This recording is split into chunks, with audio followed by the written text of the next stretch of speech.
So today my topic is renal replacement therapy, but I would like to emphasize on CRRT, that is continuous renal replacement therapy in children. Though it is little bit complex, so I'll highlight only the basics of CRRT. So next couple of minutes, I'm going to discuss about basics of hemodialysis, basic of CRRT. I'll talk about the CRRT circuit. I'll talk how to prescribe a CRRT prescription for pediatric one and the complications.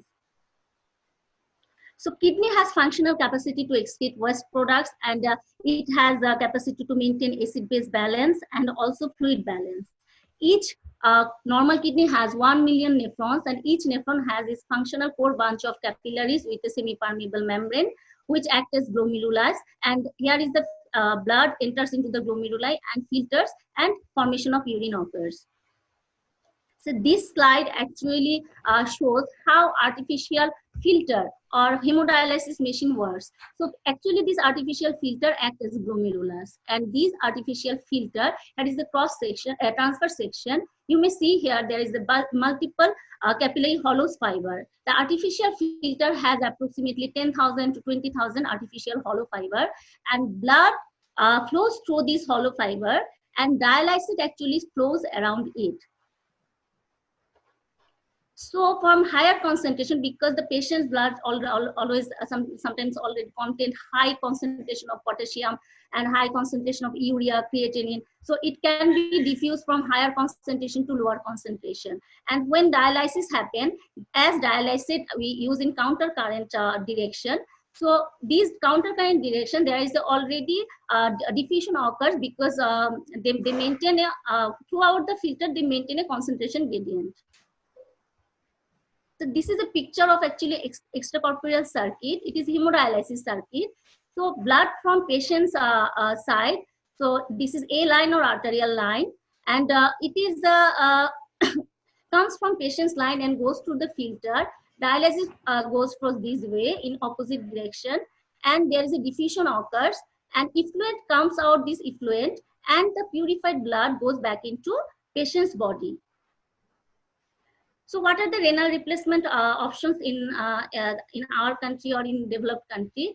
It's conventional HD, it is conventional hemodialysis, that is intermittent, and prolonged intermittent hemodialysis or SLADE. SLADE is actually a modified form or hybrid form of conventional HD, that is sustained low efficiency dialysis. In peritoneal dialysis, it is more common and easily available in tertiary care of hospital in our country. In my center, I also performing this peritoneal dialysis. It is easily done, and it need less expertise. Anyone can do it, any doctor. Regarding CRRT, adult nephrologists, they are doing CRRT, but the scarcity of line and the scarcity of expertise, we are not actually yet, the pediatric CRRT yet not established. Transplant, pediatric transplant is actually happened in BSMMU. At least 17 patients underwent a renal transplant, as far as I know. So these are the renal replacement option. So it is actually based on modality, this modality of renal replacement therapy based on patient characteristics and disease symptoms, hemodynamic stability, availability, expertise, and cost. So goals of renal replacement therapy: it restores fluid, electrolyte, and metabolic balance, remove endogenous or exogenous toxin as rapidly as possible, permit needed therapy and nutrition, limit complications. So diffusion is the process where solute actually moves from higher concentration to lower concentration. So small molecules diffuse so easily, but larger molecules or large molecular weight solute diffuse slowly. Dialysis required concentration gradient, and faster dialysis flow increases the mass transfer. So what is CRRT? So C stands for continuous, R for renal, R for replacement, and T for therapy. So any extracorporeal blood purification therapy intended to substitute for impaired renal function over an extended period of time and applied for or aimed at being applied for 24 hours per day. More simple definition, which is the common definition, is continuous hemofiltration technique, often used for hemodynamically unstable patient. So what is the conviction? Convection is the process where movement of solid occurs across a semi-permeable membrane along with solvent in response to transmembrane pressure gradient. So small and large molecule move equally. Limit is cutoff size of membrane. Higher UF rate yields higher convection, but risk of hypotension is more. May need to replace excess UF volume. So you can see here a table full of dust. So imagine you are splashing this table with a full bucket of water. So what happened? All dust will wash away. So this is actually convection. So it is solvent drag solute. Here is the graphical representation of clearance of solute, convection versus diffusion. So small molecular weight solute diffuse, so cleared by diffusion method so easily, and larger molecular weight cleared by convection. So advantages of a CRRT. It is slow. So hemodynamically unstable patient may not tolerate rapid ultrafiltration with intermittent hemodialysis, and continuous. So it can help to preserve metabolic stability in critically ill patients. Can maintain fluid balance for oliguric patients who require high daily input, IV medication, and parenteral nutrition. So the current nomenclature for CRRT. This is SCUF, it's slow continuous ultrafiltration. CVVH, continuous veno-venous hemofiltration. CVVHD, continuous veno-venous hemodialysis. CVVHDF, continuous veno-venous hemodiafiltration. This is schematic CRRT presentation. So in SCUF, we neither use replacement fluid nor use dialysate. Blood from patient's line comes through the filter, and due to UF rate fixed and due to transmembrane pressure gradient, fluid drawn from blood and come as the effluent, and purified blood enters into the patient's body. In CVVH, we use replacement fluid. Here it is showed in pre-filter, that is pre-dilution mode. And CVVHD, we use dialysate. And CVVHD, we use both. It is another simplified picture of the schematic presentation of CRRT. In CVVH, we use replacement fluid. Here the replacement fluid added in post-filter, that is post-dilution method. In CVVHD, we use dialysate. In CVVHDF, we use both dialysate and replacement. So here the indication for CRRT. Consider CRRT in those patients with severe uremia, AKI, severe volume overload, sepsis, hemodynamically unstable patient or hypotension, cardiac dysfunction, inborn error of metabolism, intoxication, and if there is a peritoneal membrane failure, you cannot do PT in patient, any condition that makes IHD very difficult, patient with increased intracranial pressure. So before prescribing pediatric CRRT, we need vascular access, we need hemofilter, and priming of machine, blood pump speed, anticoagulation, ultrafiltration rate, infused fluid, replacement for CVVH and CVVHDF, and in CVVHD we use countercurrent dialysate. So regarding vascular access, we actually choose IJV right, internal jugular venous access. It is less likely to be compressed and good uninterrupted blood flow, which causes longevity of the filter, less than clotting. So the CRRT goes on prolonged time. And cons is it is challenging to insert. You need expertise hand to insert it, and chance of infection. In femoral, actually it is easier to insert, but and it preserves neck vein for future long-term access.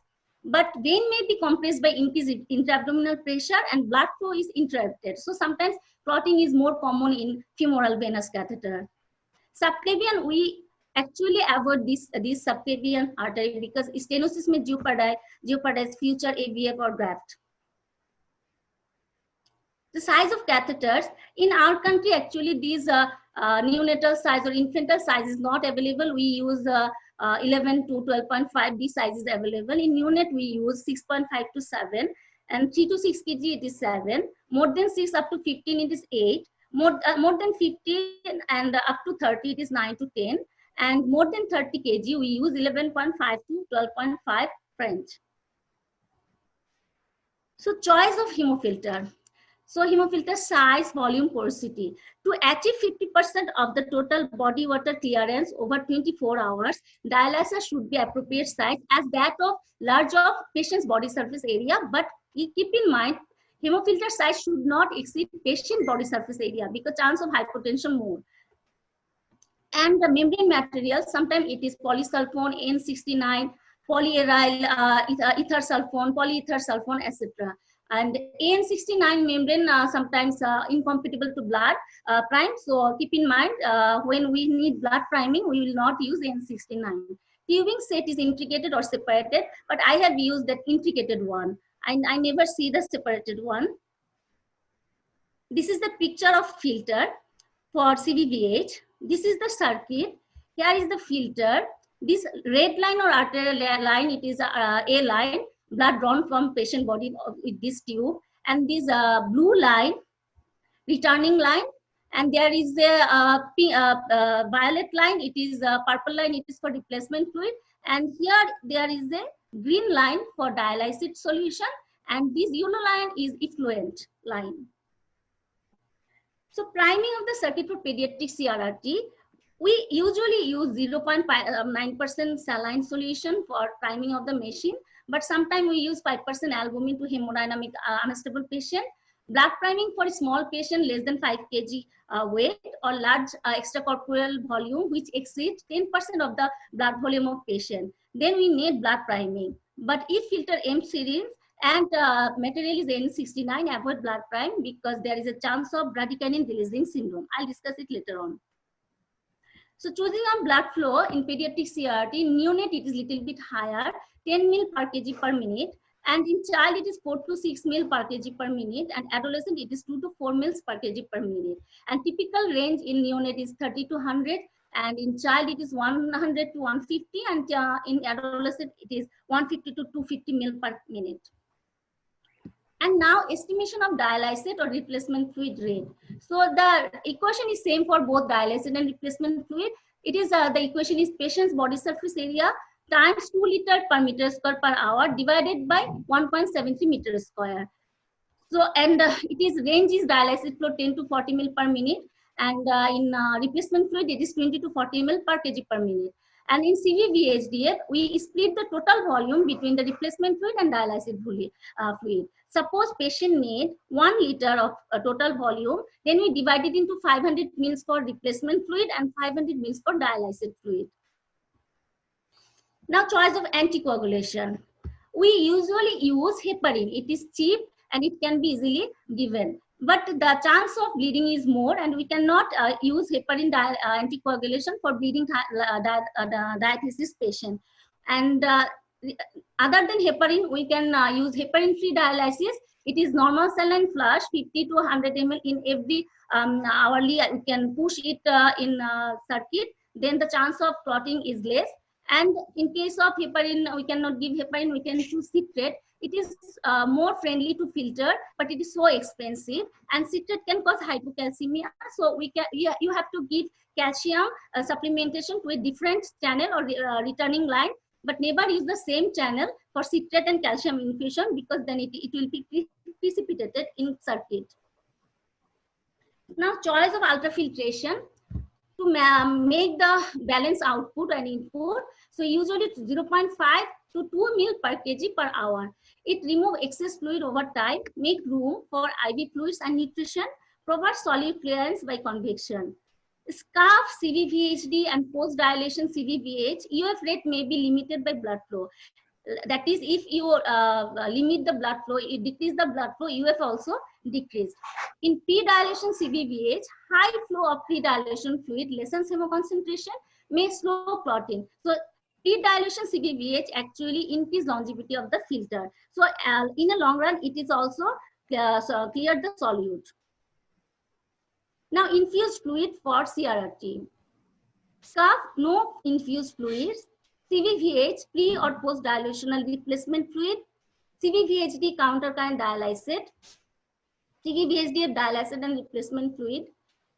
So monitoring during CRRT, vitals with strict monitoring of fluid removal. Lab investigation and vitals we will monitor every half an hour.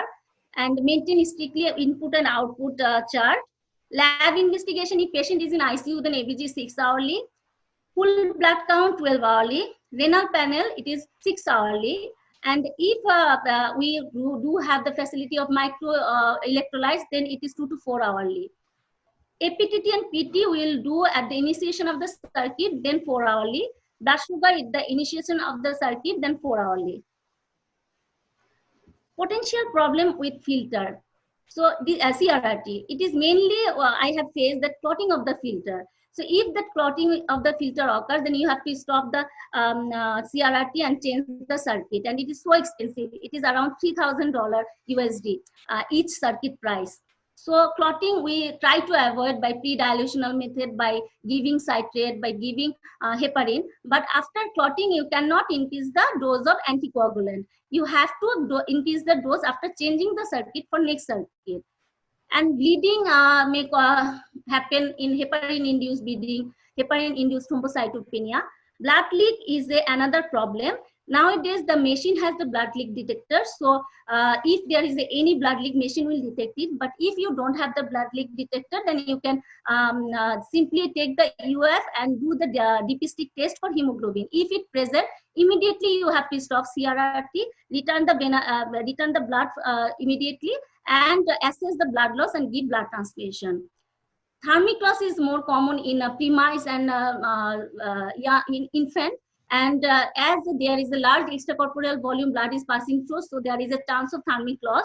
So for this, thermic loss combat, the machine has the fluid warmer.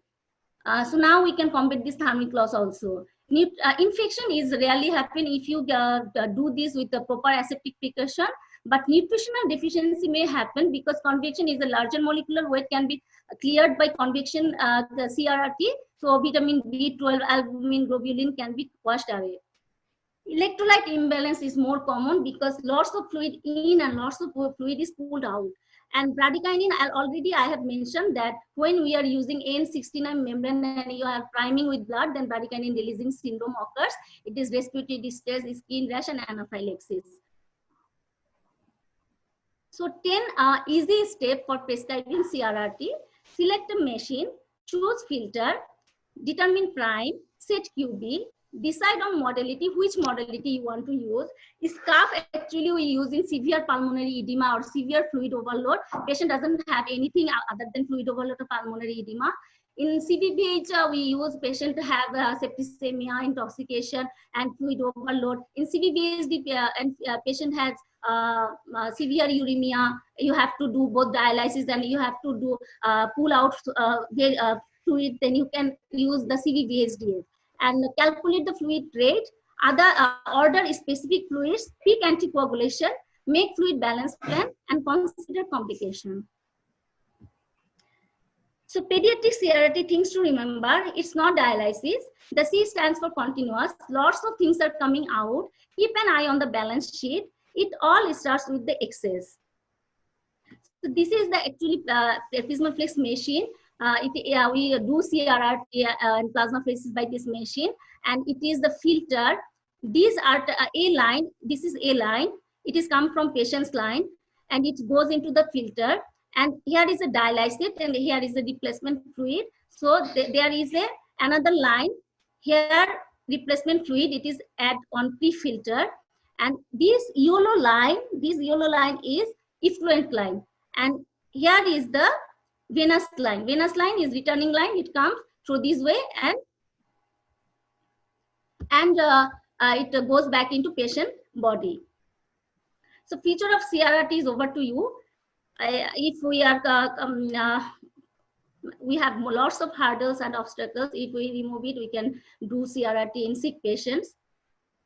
You can go through these recommendations like to review and to critical care nephrology book. It is so good book actually for CRRT. So now quiz, you can answer in the chat box. In scarf, you can remove solute, fluid, toxin, both solute and fluid. 5 seconds.